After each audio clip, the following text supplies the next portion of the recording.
Now you talk about terror. What about for me? I've been terrorized all my day. All my day.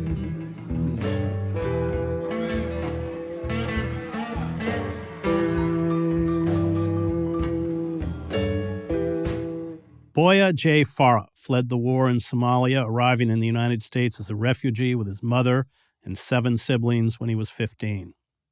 His romantic dreams of America quickly ran into the dark undercurrents of American racism. Living in a housing project in Bedford, Massachusetts, he was forced to discover the curse of being black in America, the daily humiliations and small but insidious ways he was made to feel constantly as an outsider by whites. He had experienced tribalism in Somalia. He saw in the divide between whites and blacks, especially with the political ascendancy of Donald Trump and the far right, the same kind of deadly tribalism here, one that usually leads to internecine violence.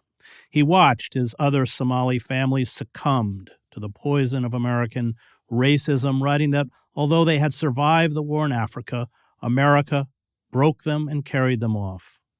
America is democratic, he concedes sardonically, for every black person is, in the end, simply another disposable black body. Joining me to discuss his memoir, America Made Me a Black Man, is Boyah J. Farah. First of all, it's beautifully written. You're a really fine writer, a poetic even, I think. Let's talk about Somalia. You witnessed a lot of violence. The country broke down. But just talk about your childhood. I must say thank you, Chris. You're one of the finest American I know, right? I read some of your work as well. You're wonderful.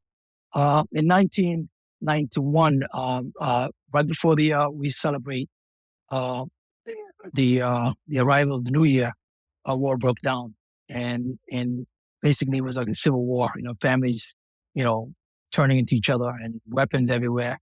And at the time, my dad died a year before that, 1989, and it was like my mom. That was the first boy, and I was very young, and I basically had to take responsibility and try to help my mom as we went away from the war, the Civil War. I mean, Civil War is the worst out of all wars, I think. And so we zigzagged in the country, from refugee camp to refugee camp. One of the memorable things we carried was this transistor radio. We actually listened to BBC Somali radio. So my mom, actually, the reason why she was listening to that is to know how far the militias were, so we could walk in the opposite direction. Because her job was for us to survive. Let's talk about some of the things you saw. It's pretty brutal. I've seen enormous, brutal. One case in point is I witnessed a man who was stoned to death.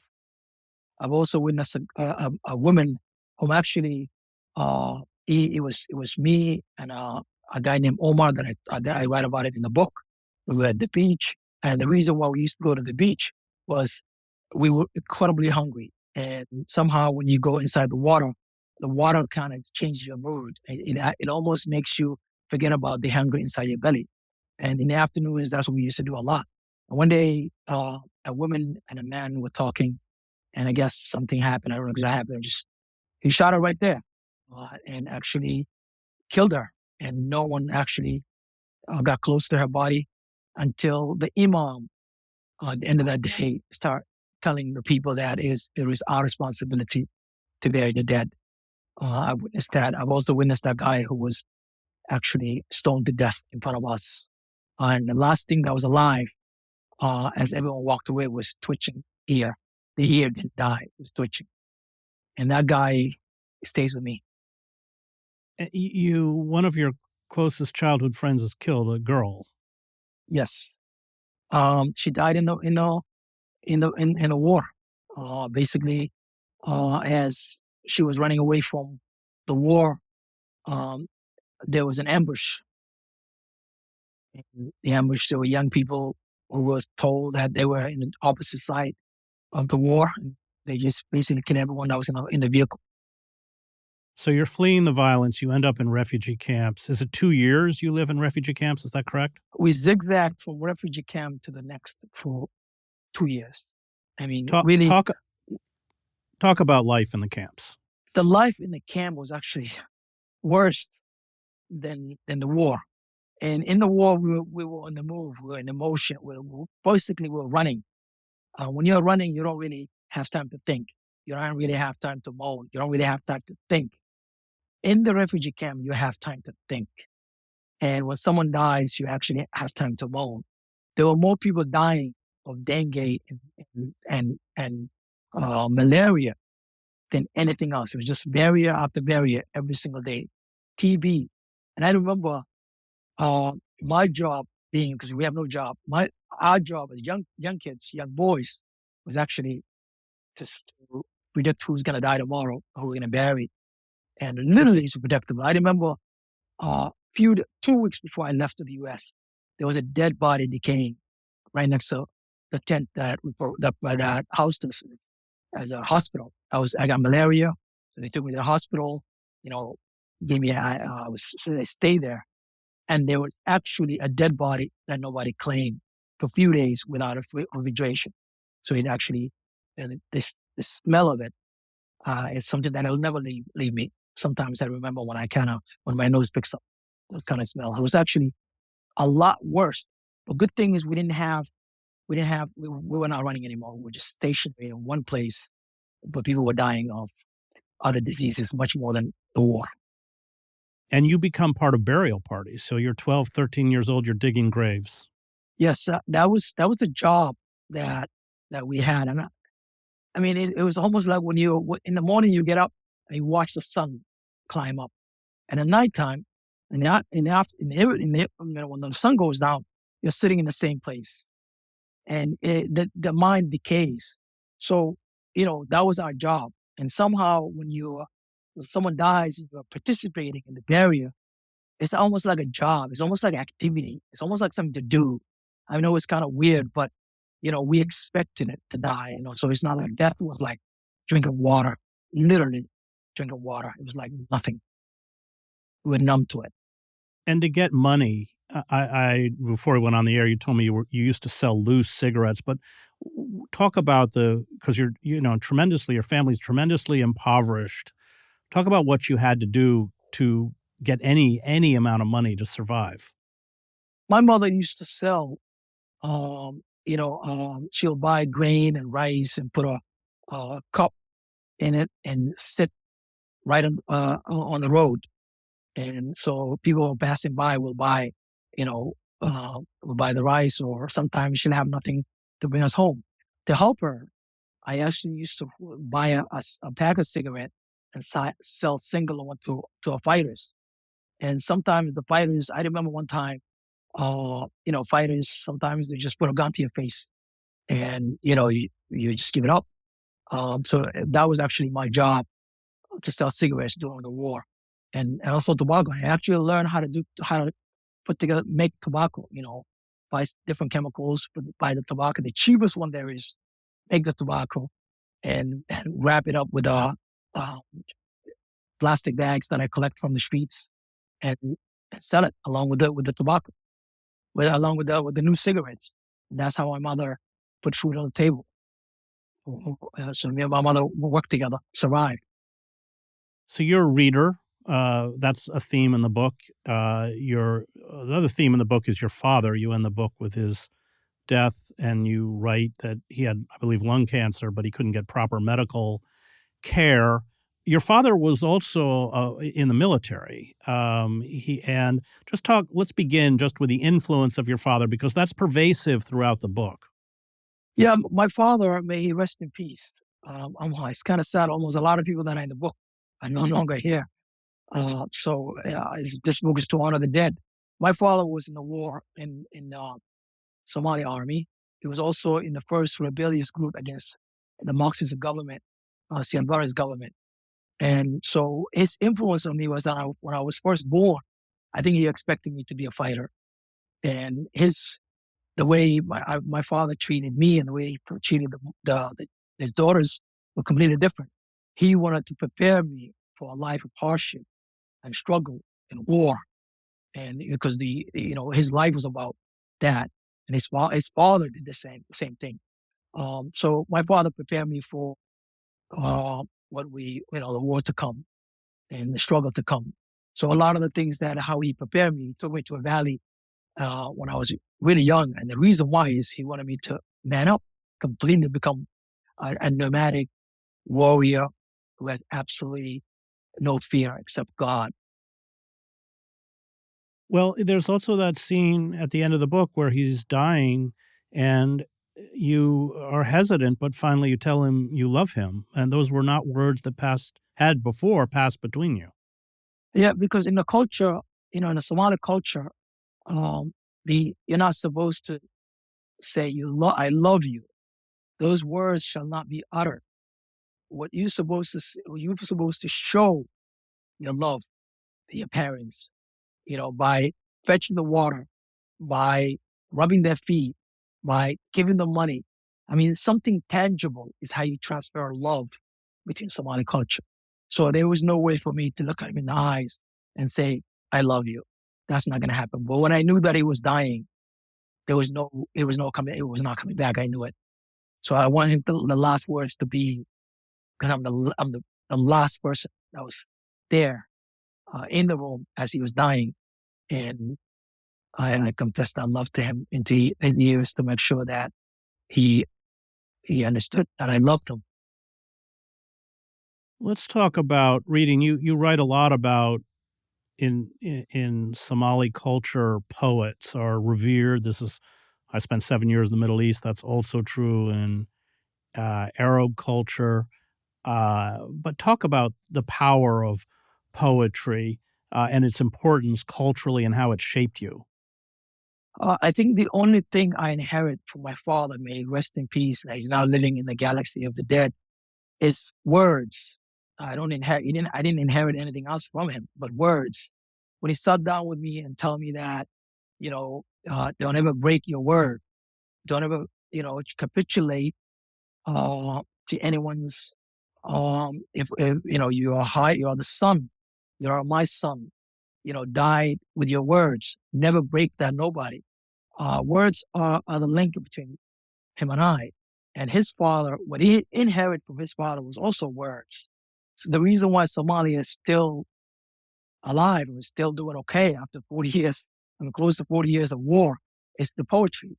When someone dies, you don't admit that person is killed by your enemy tribe or your enemy or whoever kills them. They say God kills. Therefore, the spirit is not broken. You never you never ever admit defeat. Only God kills. Only God judges us. You keep the spirit alive. So that's what I inherit from my father: his words. Keep my words together and use my words to make me feel alive. Let's talk about your perceptions of America, largely through television and movies. I thought it was fascinating how you viewed American blacks, but everything you understood about America came from mass culture. And then we'll talk about your arrival in the United States. But talk about what you thought the country was when you were in Somalia and in the refugee camps. Well, America was a star, and to be in the star was like fantastic. It was not. It was the only access I have. America is basically the movies that we watched, and in nighttime, in the darkness of the refugee camp, what you see as a child was the stars, because we put mats outside of the tent and we watch the stars. And I used to think the stars to be just like humans fight. They fight each other. Some of the stars fall, some of the stars remain. And to me, to reach for the star was like incredibly powerful. I wanted to be in America. I got sick in the refugee camp. Like I said, I got a malaria, but I just couldn't wait. I asked God not to kill me until I get to America. So really, the possession of America was that powerful. And what I thought about African Americans and Black people in America was the only access I have to Black people is what I saw in the movies. In the movies, the way Black people are projected is thugs, unpleasant pictures of black people. So as I came, I didn't want to be close to them, even though I was the one that was incredibly skinny. I was the one with no clothes. I was the one wearing, looking incredibly poor, because the perception the picture inside my head was what was dictating me, not the reality. And I just want to talk about the concept of whiteness and blackness. That's something, of course, James Baldwin writes about as concepts. And you didn't have that concept of blackness when you were in Somalia, as you write in the book, because, of course, everyone was black. The doctors were black, the police were black, the dentists were black, the teachers were black. So before we talk about that transition to a predominantly white culture, just talk about that idea of blackness. That particular that was not mine. That didn't belong. Blackness, whiteness really didn't belong to me because in Somalia I am my father's son. I belong to a set of tribe that protect me. I'll fight for me. I'll fight for them. In that was it. So America, I really didn't imagine my life to be other than I'm going to America. I'm going to heaven. I'm going to the country of my dream. I want to be part of the American dream. I wanted to be a doctor. That's what that's what I wanted to be. So the concept of blackness, I did not arrive in America. I mean, it didn't belong to me. I was equal to everyone. I'm a nomad. I value freedom over everything, including death. And I knew Americans were free. And so I arrived. That was what I was thinking about. Okay, let's talk about that confrontation with American culture. Is it the first place you live is the housing project in Bedford, Massachusetts? Is that correct? No. The first housing project that we live in was outside of that, Woburn. But in Bedford, we're living with my sister, in a 2-bedroom apartment. So you run smack into the reality of America, which you write about quite powerfully. Talk about that. And in the beginning, even though things happen to you, for instance, you go to buy, I think you're about 16, you go to buy a piece of pizza, you save money to buy the pizza, and when you walk into the store, the owner lifts up a knife and tells you the police police station's right around the corner. You don't confront it. You, in fact, walk outside quite sheepishly and eat your pizza outside. But talk about running into that reality. Also, you write when you're in the housing project in Bedford about being near a white community, but you're segregated and in many ways isolated because of the fact that you live in the projects. Yes. In many ways, I was young and naive and I didn't understand America. The danger of it didn't belong to me. The danger of being black in America didn't belong to me. And I had so much love and so much gratitude. I came from death. I was able to be alive, let alone confronting that guy. There's no way I could confront him. He was the America that invited me into the country. He was the America that I wanted to be. So when I went into that, and he knew me. That's the sad thing about it. He knew because I biked into that shop so many times, and I know exactly where it is. I actually visited it recently. It's not there anymore, but it it was just there was no way for me to confront what he did because my imagination of America was totally different. I was also young, and also living in a project.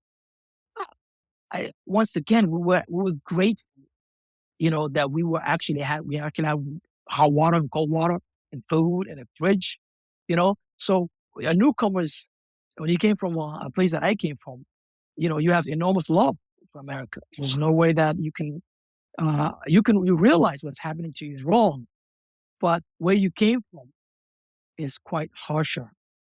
You have no place to go. This is home. You have to capitulate and learn to be, part of the society. But my inner culture resisted for many, many years.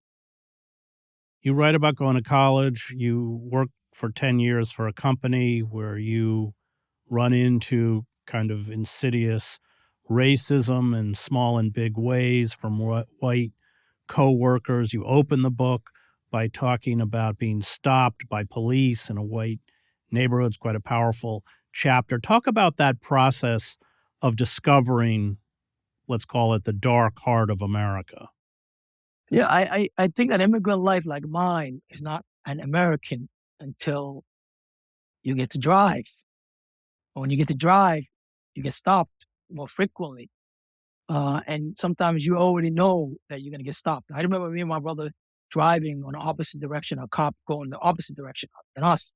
And I told him, hey, put your seatbelts up because, buckle up your seatbelts because that cop is going to make a U-turn and stop us. And we're actually watching with the rear view mirror. He made a U-turn, followed us, stopped us, and let us go. He didn't even give us a ticket. For one, because he knows we're immigrant, we're happy to be in the country. We apologize too many times. I think the reason why I didn't get shot because I was always apologetic. I'm sorry, because that's what I have learned over the years. Because survival is part of my culture. In the last many years in the war, during the war, in America, everywhere. So little by little, America didn't really tell me that I'm a black man in its belly, metaphorically. It started to show me that I'm a black man living in its belly by frequent stops, but also when you get a job and, for sure you're overly qualified sometimes, but you never move up. You stay in the same place. Your salary stay flat.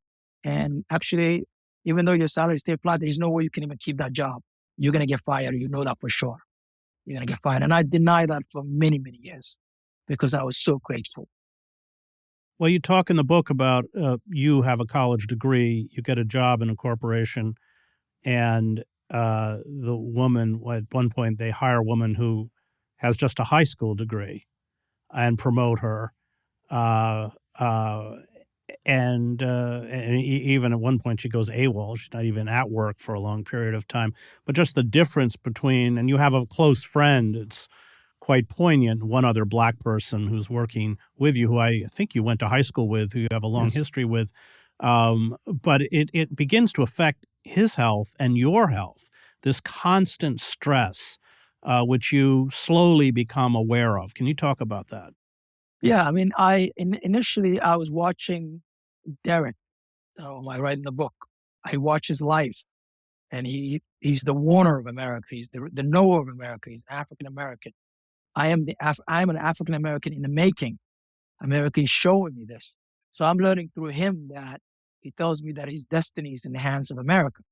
Part of me know that stuff, but I have to deny it because of in the culture of freedom that I have, the nomadic culture that says you're free, you're equal to everyone. So I kept denying it. But in so many instances, people who were less qualified in the job got the job, became my bosses. They still do not know how to do their job. I have to do their job. And I know for sure they don't qualify. And somehow pieces of you is chips away. Your spirit dies without knowing. And you're struggling to keep the same job you've had while this person becomes your boss within 6 months, sometimes very quick. And so little by little you die. Your soul begins to decay. Your spirit, quarrels, and you sleep will refuse to come. Because if you lose this job, it means you lose your livelihood, you lose your insurance, you lose your car, you lose your apartment. You cannot maintain a relationship. It really destroys you. It literally destroys you. You die. You're like a dead man walking. And, small little disease comes because your immune system is already weak. You'll belong to the galaxy of the dead before you even know it. Well, Derek loses his job, but because he grew up in America, he knows that he's a target. Yes, he knew exactly that he was a target. And I was a denier of that. Part of me wanted to, teach him my culture, a culture of resistance, a culture of freedom, and a culture that says I'm equal to everyone. But this racism in America is not individual; it's systematic. When you are going against system, you do not know where the enemy is. In Somalia, you know your enemy, you know your friends. There's nothing in between. But here, you can't point the finger at an individual and says, "You, please You know what I mean? Be kind to me. There's nothing like that. It's system. So Derek was the truth teller. I was in denial, and it really affects our health. Well, I remember in high school, I think you have a high school counselor, a black woman, who keeps telling you, Boy, you're an African American now, you're not African. Yes, Mrs. Parker, may she rest in peace. She told me enormous time that I'm an African American, that I'm no longer African. But once again, you know, America was in the way. My love for America is in the way. You know, I got my own mother tells me, don't write this book. She still carries that love for America. That's just, you know, don't say anything bad about America. Just say the good thing. So I resisted her for many years, but everything she said to me became true. Miss Parker, may she rest in peace. And let's talk about you talk about other families from Somalia who are broken by America. Can you describe that?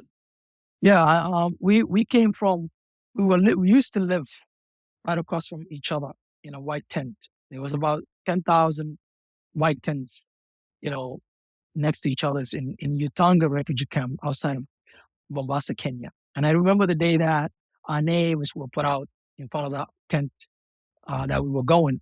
We visited our names and touched our names. I mean, enormous number of times to make sure they didn't make a mistake that we were going to America. So for us to come to America was, I mean, it's like entering heaven. But they did not make it.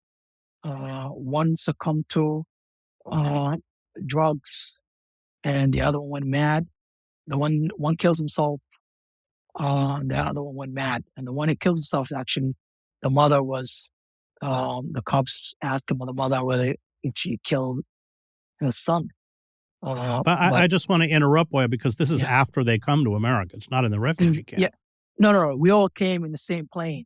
Right, but their family disintegrates once they're here. Yes, their family disintegrates. The son dies. One went mad. The girls ran away, and the father died. And so it's gone. The family's no more. You use strong words. I mean, you talk about America breaking spirits. You say America is on the path of those two broken souls who are responsible for maiming and killing without any justification. Once you do that, you're looking in the face of your own demise, sitting on the edge of your own destruction. These are essentially homicidal forces. Because I know I'm a knower of a lot. I mean, I've survived war. You know, those who, if you don't, confront the brutal reality of Black people in this country, and I know it's hard to admit, but it is something that we must do to confront the brutality, and so we can move forward. When you're carrying, destroying other people's lives, it comes back. It really does come back. And when it does come back, it comes back massively. I wrote this book for America. I really want to warn America. It's almost like, I have enormous love for America, but I also, if I don't tell the truth to America, then I feel like, if death comes tomorrow, I didn't really do the right thing. I think we have to confront the brutality of Black people's lives and amend what has been broken so this country can move forward. And that's the very reason why I wrote this book and wrote that. I just want to read this passage. You're writing about white people. They are afraid. I know that. The white people and their police force are afraid. What frightens them is not the 13% of the population, the Black people, that they fixate on. What frightens them in the end is the memory of their own ruthless brutality, the judgment of their own conscience. The past always comes alive in the present. And with the passage of time, the history of race takes its shape in each individual soul, Black and white. And I think you argue in the book that with the rise of Trump and the far right, essentially that poison is now eating away at the body politic of the country itself. Yes, in a way, our own path comes back. Your footprints is important. This individually, we say, when you do harm to the living, karma comes back. Those two individuals that I talked about, one is chained in Somalia. He's in a madhouse in Somalia. You see him, it's better for him to die. Well, you're talking about these two fighters. The two fighters were very intimidating in, I guess, your neighborhood, and then you go back and visit them. Yes, they kill a lot of people. They harm the living, and ultimately, that came back to them. Well, I use that example for America in the larger sense. I mean, the rise of Trump, the rise of all these things, it's nothing but, what we have done in a way, that it's time for us to admit it and just say, hey, this is part of our history. Let's move forward. This country needs to move forward in terms of fixing what's broken. You can't move forward if you don't know who you are. That is true. We're going to stop there. That was Boyah J. Farah on his memoir, America Made Me a Black Man. I want to thank the Real News Network and its production team, Cameron Granadino, Adam Coley, Dwayne Gladden, and Kayla Rivera. You can find me at chrishedges.substack.com.